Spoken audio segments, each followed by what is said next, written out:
पढ़ रही थी और जब अपने साथी सदस्यों को सुन रही थी तो मुझे ऐसा लग रहा था कि इस देश के अंदर इस समय एक ऐसी सरकार चल रही है जो बहुत कंफ्यूज है, जो बहुत अज्ञानी तरीके से, अनजान तरीके से, उसे पता ही नहीं है कि देश को किस ओर लेकर जाना है, देश के लिए क्या जरूरी है, देश के लिए कौन से मुद्दे महत्वपूर्ण हैं, देश के लिए कौन से कानून महत्वपूर्ण हैं।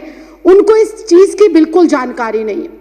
बहुत ही अजीब से लोग इस देश के केंद्र की सत्ता के ऊपर बैठकर अजीबोगरीब फैसले ले रहे हैं।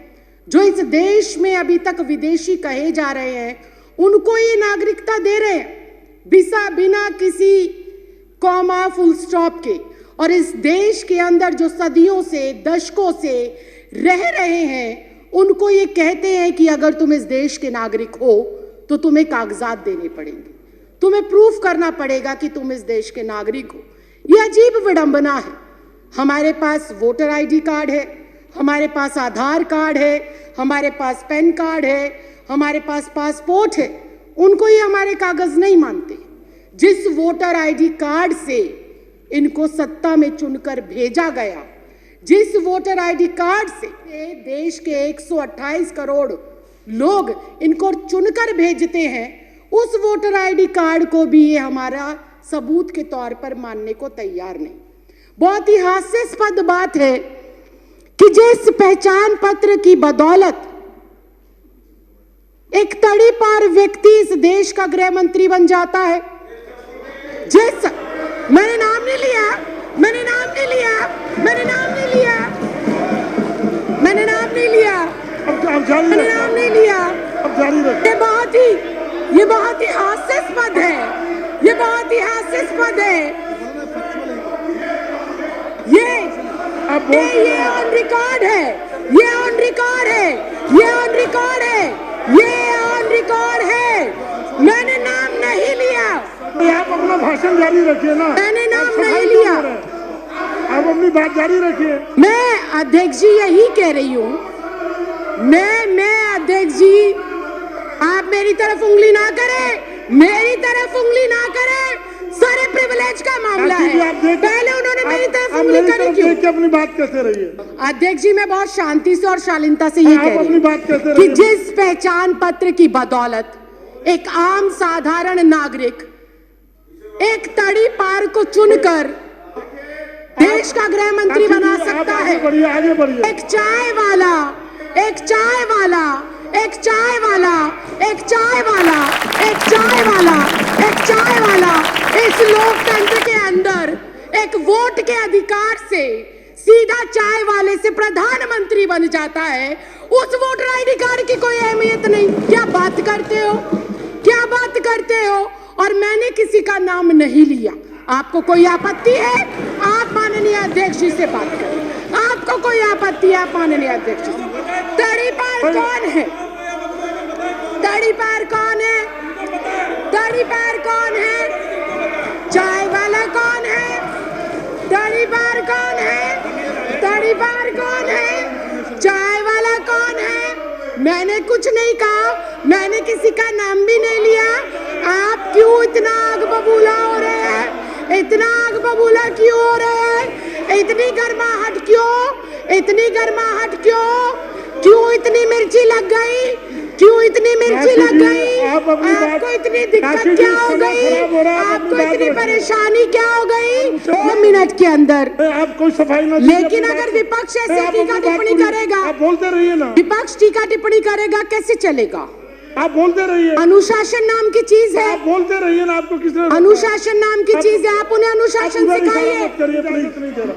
जब एक मतदाता अपने मतदान का प्रयोग कर कर मेरे जैसी एक साधारण सी लड़की, 25 गज में रहने वाली लड़की को लोकतंत्र के इतने बड़े मंदिर में भेजता है, तो वो सबसे बड़ा प्रूफ होना चाहिए।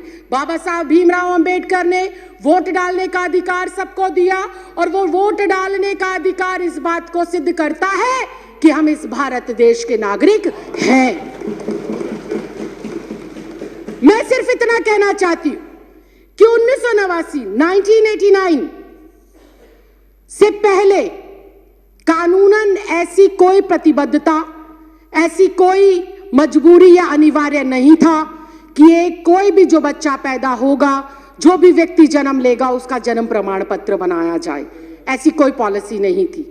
जब ऐसी पॉलिसी पहले नहीं थी तो मुझे समझ नहीं आता एनपीआर, एनआरसी और सीए के लिए माँ बाप का जन्म प्रमाण पत्र हो अनिवार्य, ये किस बिहाफ पर लिखा गया, ये बिल्कुल समझ के परे।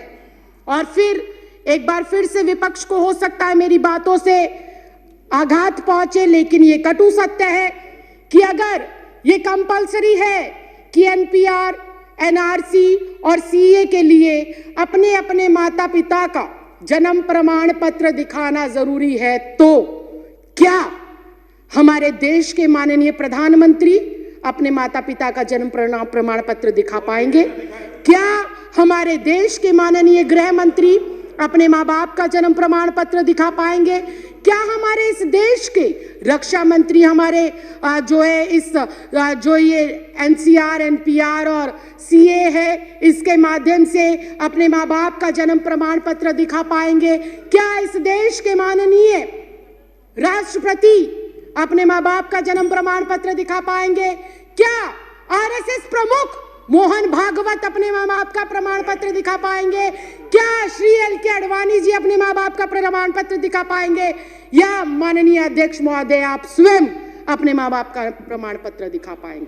अगर ये संभव नहीं है, अगर ये संभव नहीं है, अगर ये संभव नहीं है, अगर ये संभव नहीं है, अगर ये संभव नहीं है, राखी जी, अगर ये संभव नहीं है तो मैं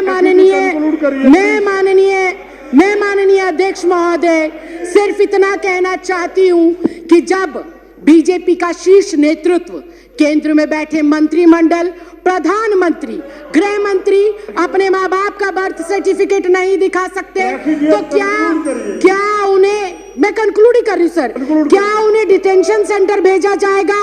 अगर वो लोग डिटेंशन सेंटर नहीं जाएंगे तो इस देश का आम गरीब मजलूब परिवार का सदस्य क्यों डिटेंशन सेंटर जाएगा? ये सवाल आज इस लोकतंत्र के मंदिर में मैं आपके माध्यम से केंद्र सरकार से पूछना चाहती हूँ। अध्यक्ष जी, मुझे 2 मिनट दे दीजिए, मैं अपनी बात को खत्म कर रही हूँ।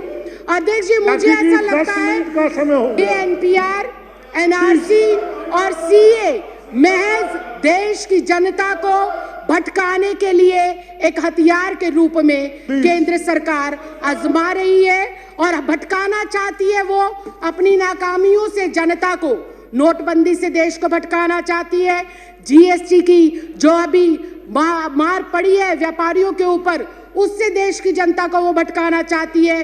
बेरोजगारी जो पिछले 45 सालों के अंदर सर्वोपरि आंकड़ा इस साल में आया है, उससे देश की जनता को भटकाने के लिए हथियार के रूप में इसका प्रयोग हो रहा है। राइफल सौदा हो गया, दलितों पर अत्याचार हो गया, अर्थव्यवस्था किस तरह से चरमराई हुई है। अध्यक्ष जी, मैं एक लाइन कहकर सर, मैं भी रिक्वेस्ट कर रही हूँ, फाइनल क्लोजिंग लाइन कहकर मैं जो है अपनी बात को विराम देती हूँ कि अध्यक्ष जी, ये जो भाजपा सरकार है, ये एक संकीर्ण मानसिकता की सरकार है। इस सरकार को जब से ये अस्तित्व में आई है, किसान सड़कों पर है, छात्र सड़कों पर है, महिला सड़कों पर है, पुरुष सड़कों पर है, दलित सड़कों पर है, वकील सड़कों पर है, डॉक्टर सड़कों पर है, इंजीनियर सड़कों पर है। ये सरकार नहीं, संविधान विरोधी लोग हैं और एनपीआर, सीए और एनआरसी को लाकर ये वोट के अधिकार को खत्म करना चाहते हैं और अपना एकाधिकार स्थापित कर लोगों को उनके अधिकारों से वंचित रखना चाहते हैं। माननीय अध्यक्ष, मैं आपके माध्यम से ये कहना चाहती हूँ, माननीय मंत्री श्री गोपाल राय जी ने जो अपना प्रस्ताव रखा है, इस सदन के सदस्य होने के नाते, इस देश की नागरिक होने के नाते, मैं आज यहाँ से आपसे विनम्र प्रार्थना करती हूँ कि मैं इस प्रस्ताव का समर्थन करती हूँ और दिल्ली में इसको कतई भी किसी भी सूरत में लागू नहीं करना चाहिए। आपने मुझे बोलने का मौका दिया, इसके लिए बहुत बहुत धन्यवाद, बहुत बहुत आभार। जय हिंद, जय भारत।